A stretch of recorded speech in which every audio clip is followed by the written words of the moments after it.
So why do all U.S. government agencies recommend that humans don't drink raw milk? Welcome to The Drip, where we keep your mind hydrated with some science, music, and a mantra. I'm your host, Zachary Cartwright, lead food scientist at AQUALAB by Adium. In today's episode, I will be talking with Savana Everhart Nunn, who recently graduated with her PhD in One Health Sciences from Texas Tech University. Savana's dissertation focused on Staphylococcus aureus as it relates to mastitis in dairy cattle in the Texas Panhandle. She also helped to pioneer the start of a PhD program in One Health Sciences.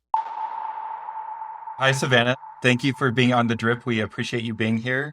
So why is it that all U.S. government agencies recommend that humans don't drink raw milk?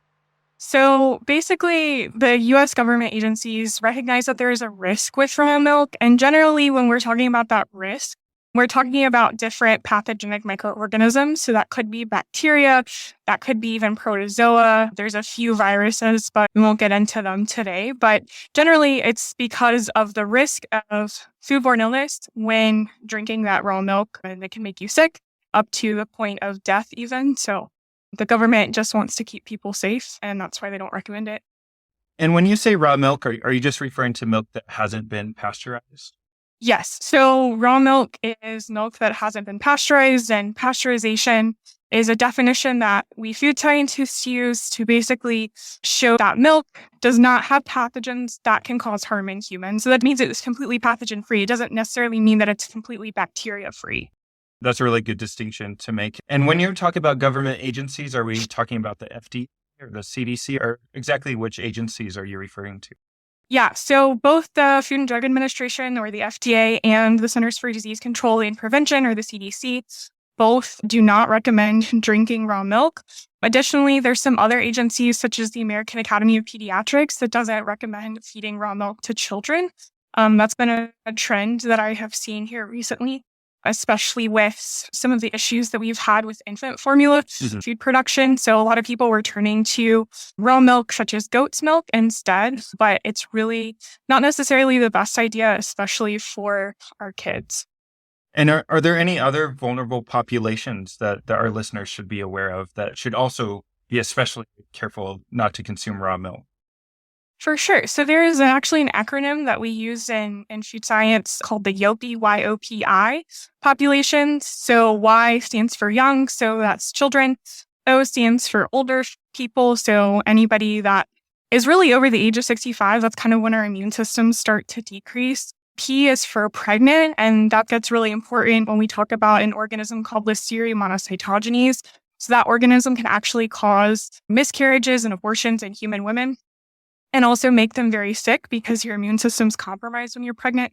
And then the I stands for immunocompromised. So that's anybody who is undergoing different therapies, or such as chemotherapy, or has some other immune compromisation illness. And so those people really need to be cognizant of their risk because they are at a high risk for developing a foodborne illness, especially when they are drinking raw milk.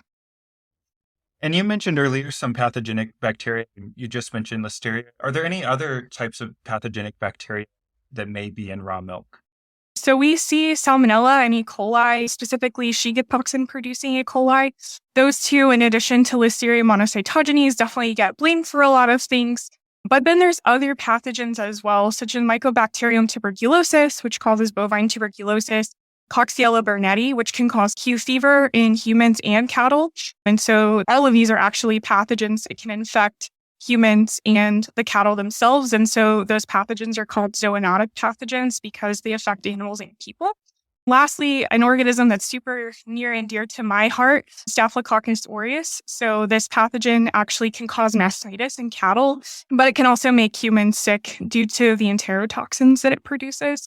So it produces these toxins, and then when they are drunk by a person, that person actually gets sick from the toxin. And there's quite a few toxins that Staphylococcus aureus produces, but it doesn't necessarily mean that every bacteria produces those toxins. But it's just kind of, in my opinion, you're sort of playing Russian roulette when you're drinking raw milk because you just don't necessarily know when some of these organisms are going to be in your milk and when they're not going to be. And so there's plenty of other bacteria. There's even some protozoa as well that can be in our milk. But those are kind of the things that I thought of off the top of my head that can cause some significant illnesses. And to remove those bacteria, of course, we pasteurize. And how effective is that at removing these microorganisms? So that's basically the whole point of pasteurization is to ensure that there are no pathogens in the food that we're drinking. And so in this case, it would be milk. And so it's extremely effective at removing these harmful bacteria. The only time it wouldn't necessarily be effective is if it was done incorrectly, or if, for example, like an organism like Staphylococcus aureus that can produce enterotoxins, if a significant enough level of enterotoxin was already produced, unfortunately, that doesn't end up getting degraded. The enterotoxin itself isn't degraded by that high heat. And so if it's there, then you would have a problem. But if not, it's extremely safe.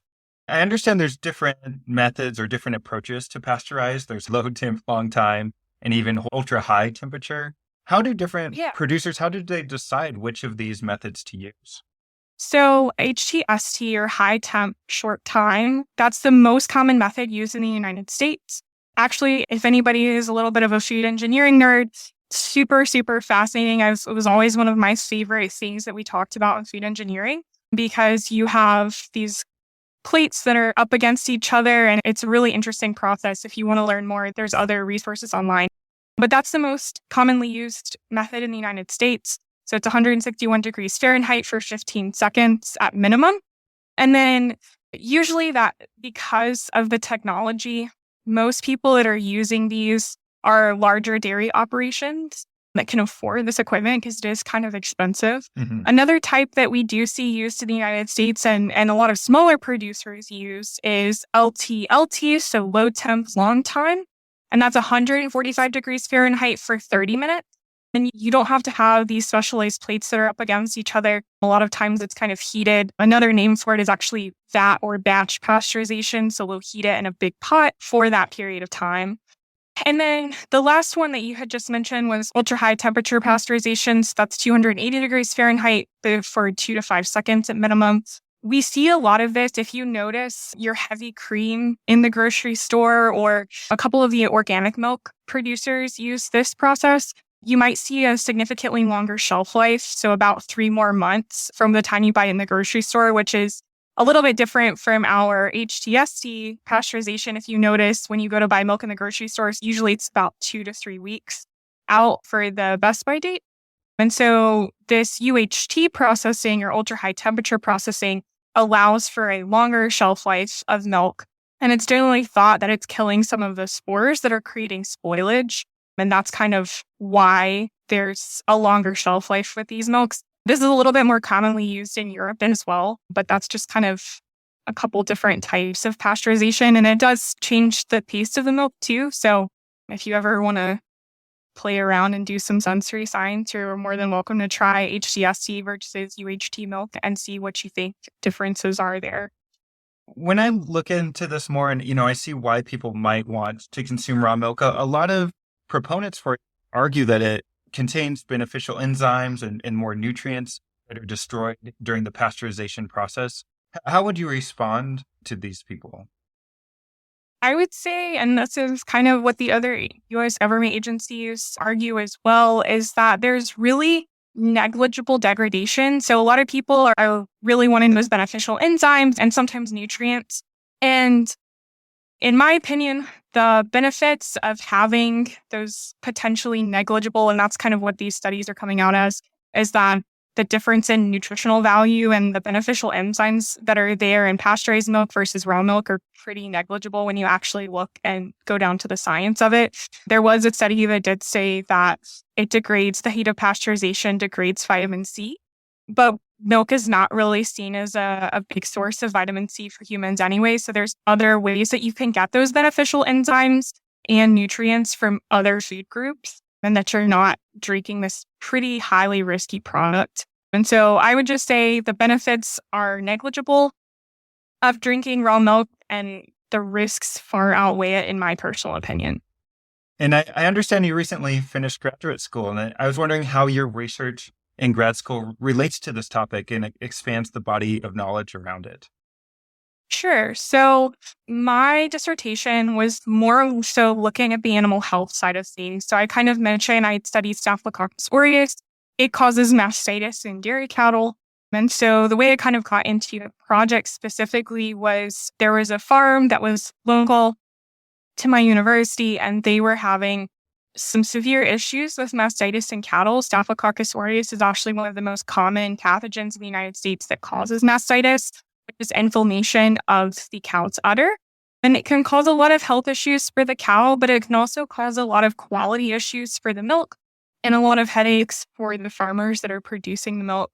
And so I ended up going at it from a more animal health side of things and really just trying to understand what's going on in our cattle population, specifically in the Texas Panhandle. There hadn't been a lot of research done in that specific area, and Texas is actually currently the fourth highest producing milk producer in the whole United States.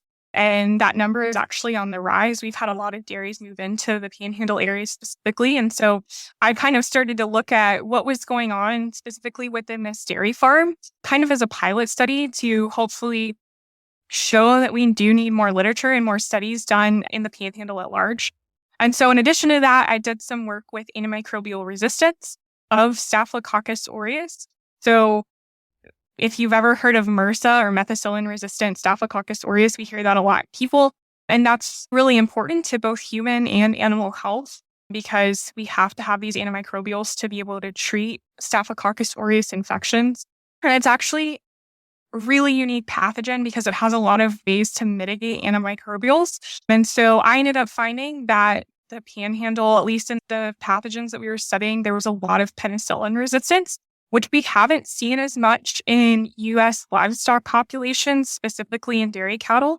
I didn't end up finding any methicillin resistance, which was great, but we did see a lot of penicillin resistance, which was more on par with what the Staphylococcus aureus strains that are in human populations look like. And then I also screened for enterotoxins, and I did end up finding an enterotoxin in one of our strains. But it was really interesting because that specific strain we think actually originated in humans. And so it was interesting for me, kind of this concept of One Health, which we'll talk about a little bit later. But basically, One Health is how humans, animals in the environment, and their health all interrelate to each other.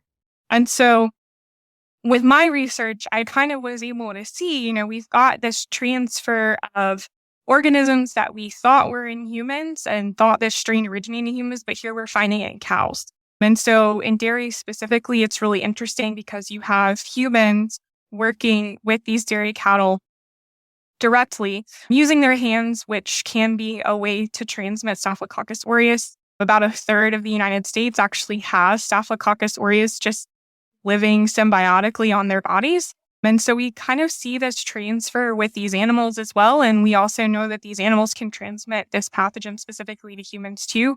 And it can also be harbored in the environment. And so that was kind of just an eye-opening experience for me, just to kind of see the way that kind of genetically these organisms are working with each other in the environment too. And as you started to move into your research project, what were some of the largest challenges that you had to overcome in order to finish your projects and finish your degree?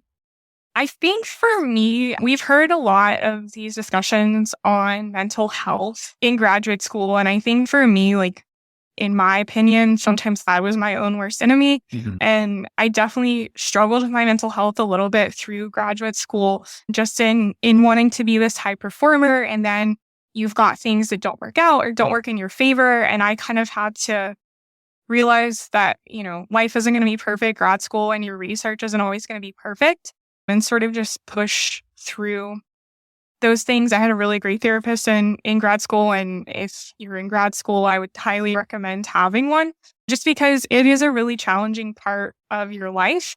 You're asked to do a lot of things and manage a lot of things.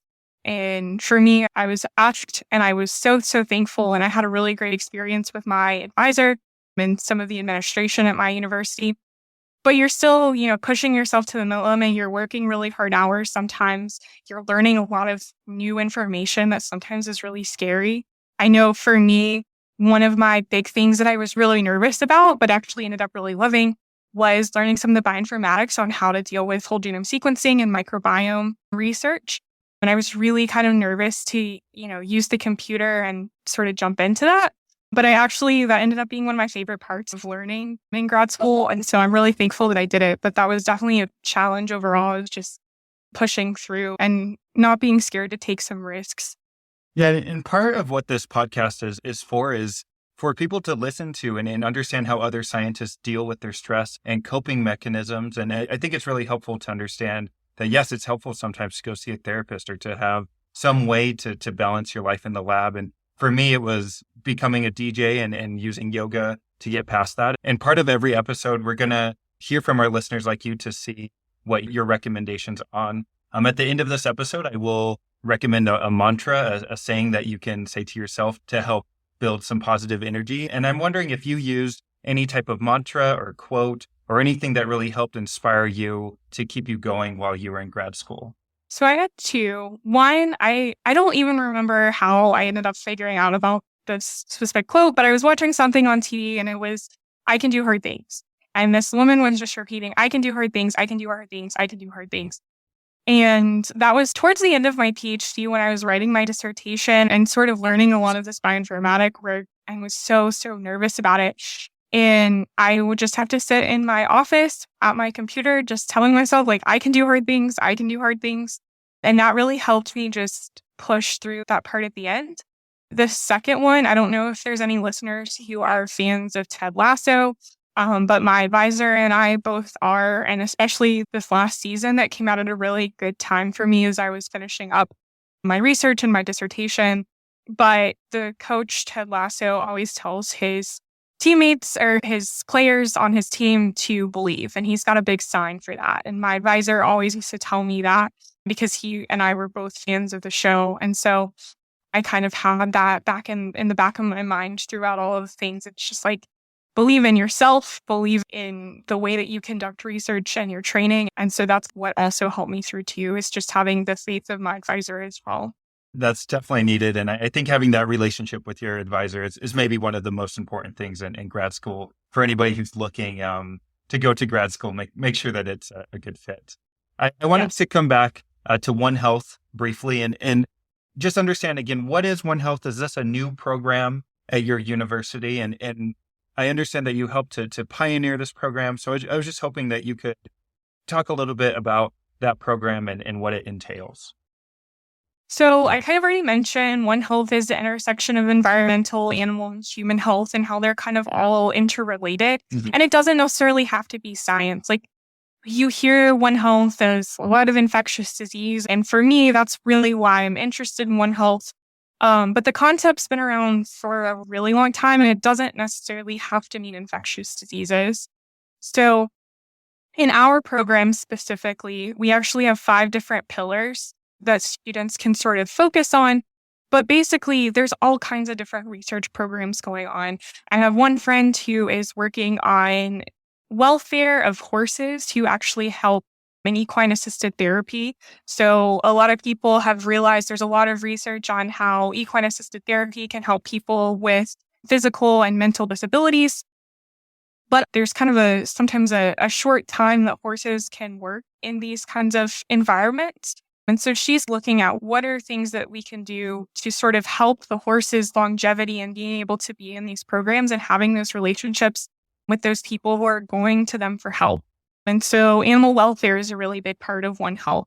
There's also other things going on in economics and some of our social sciences. So I did a lot of work in food safety communication for my master's, and I think it's really important to work with our social scientists and to appreciate their work and their research because they're also doing really interesting stuff in human behavior. So I can put out all of this research about mastitis and food safety or animal health, but unless we can actually get behavior to change, we're not necessarily going to be able to do anything with that research.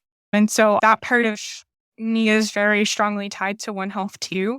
You've also got computer scientists and data scientists who are running all of our analyses. We're trying to solve really big problems, and it often means really big data. And it's really difficult to get a really strong training in a specific part of biology and a very specific part of computer science. And so I'm really thankful for my colleagues that do more of the bioinformatics work that I can consult with and talk to you about how do we make this project better? What can we do better with statistics and this research that's not necessarily my strong suit? In addition, there's other things like metabolic diseases. There's a lot of comparative cancer research going on in our program specifically. And so looking at things like gray horses who have a higher incidence of melanoma, but the melanoma in them isn't as necessarily serious as melanoma in humans. So there's some people looking at what that relationship looks like and what's specific about those tumors in horses that is different from melanoma that we see in humans. And so there's just a lot of really cool research going on. And I think that there's a lot of research that fits under the One Health umbrella. And so there's a lot of big picture thinking, but then there's also a lot of like very detailed thinking too. And I think that's something that's really fun about it. Our program is still pretty much in its infancy. And so if you're interested in a One Health program, it's the first PhD program specifically in One Health sciences in the United States. There's a couple other PhD programs that aren't necessarily named One Health Sciences. They're doing similar research too in other universities as well, but definitely let me know or reach out to our program director. You can find all of that information out online, but it's been a really fun program to get into. We've got a lot of international students as well. And so there's a lot of cultural differences and cultural conversations that we've gotten to have.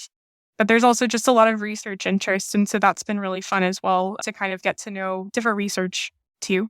And looking ahead, just looking down the road, what's next for you? I mean, you have this background now in animal health and microbiology. How do you want to use that background as you start your career? So I'm really interested in zoonoses and mainly these pathogens that are infecting animals and humans, whether that's bad for the animals or not. I really knew that I wanted to help animal health and food safety when I was younger. I knew that I wanted to work with animals and people. I originally thought that was going to be in a veterinary perspective, but then I found out about grad school and decided that was a better option for me. And so I'm really looking for something that's going to allow me to be able to work with both. And so I'm really hoping for some kind of maybe government research position, maybe policy that can really help understand some of the science, but then actually be able to make a difference. That's really important to me. But then there's industry companies that are also working in these spaces to produce better vaccines, better drugs to help control some of these things, monitoring antimicrobial resistance. There's actually a lot of things that I think are really interesting. And so hopefully I'll be able to do some of that. I'm going to be guest lecturing for my food micro class from undergrad in a couple weeks. And so I'm really excited to go back to NC State, which is where I did my undergrad and my master's, and actually get to lecture in the same class that I really developed a passion for food microbiology in. So really excited about that. But getting to do some of the mentorship aspects as well is something I'm really looking forward to too. Yeah, I think there's something really rewarding in being able to go back to the classroom you were in and to lecture and be on the opposite side. And sometimes I get to go speak at Washington State University, where I did grad school. And it's just a fun feeling to be able to give back in that way. My final question for you is that, every guest we have on, we're going to ask for a music recommendation. And I was wondering if there's a certain artist or song or genre of music that you recommend for our listeners. So I actually really love metalcore. I've loved it for a really long time. My mom was a big classic rock fan. And so I think as we got into high school and college, I sort of deviated a little bit from classic rock to metalcore. But recently, I've been really into a band called Sleep Token. They have a song called Euclid that I think is just really beautiful. And so that's my recommendation right now if you like metalcore. But even if you don't necessarily know if you like metalcore or not, it's got really beautiful vocals. There's not a lot of screaming. I know some people get a little bit shied away from metalcore because of that, but I would give it a listen if you just want to try. Awesome. Thank you. We'll make sure to link that song in this description for the podcast. Well, Savana, I want to thank you so much. We've been really working towards this rebrand and trying a new format, and I really appreciate you being the first guest on this show. And we look forward to maybe checking in once you have started working more in this field and seeing what you're up to. For sure. Well, thank you for having me on. Today's episode is sponsored by AQUALAB. In this episode, we discussed microbiology and food safety. Did you know that microbial growth in food is governed not by water content, but by water activity? There are minimum water activity limits for microbial growth, and AQUALAB provides the fastest and most accurate water activity devices so that manufacturers can quickly determine whether or not a product is susceptible to microbial proliferation. A link to how water activity controls microbial growth will be in the podcast description. Today's track is something I released last year with the help of my friend Christian Martinez and is called The Smoke. I had the chance to play it for a crowd last November to end my set, and they seemed to really like it. I hope you do too. Let's check out the first drop together. Buenos dias. 3, 2, 1, let's go.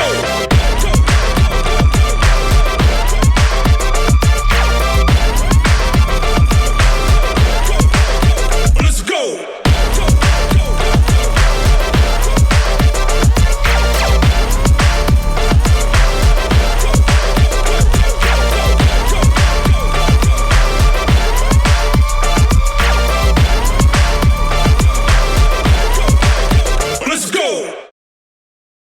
And finally, to round out this episode, I will be offering another mantra.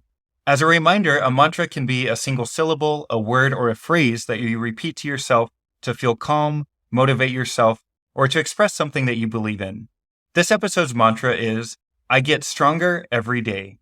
I'm going to repeat this 3 times, and maybe you, the listener, can say it to yourself and maybe even out loud. Okay, here we go. I get stronger every day. I get stronger every day. I get stronger every day. As you keep this mantra in mind, I also challenge you to think about the people you are surrounding yourself with and whether or not they're building you up. And are they building you up in a way that leaves you feeling inspired and invigorated? Thank you so much for listening to this episode. Rebranding this podcast from Water and Food to The Drip has been a really fun process, and I'm really happy that Savana could participate in this first episode. My name is Zachary Cartwright, and this has been the first episode of The Drip, brought to you by AQUALAB. Stay hydrated, and see you next time. Get your hands up high.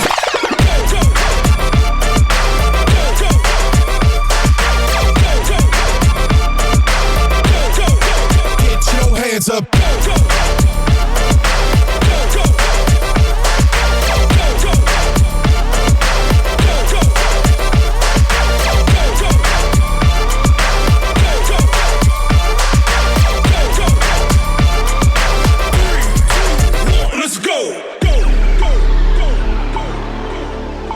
Never want the smoking. Never want the smoking. Never want the smoking. Never want the smoke.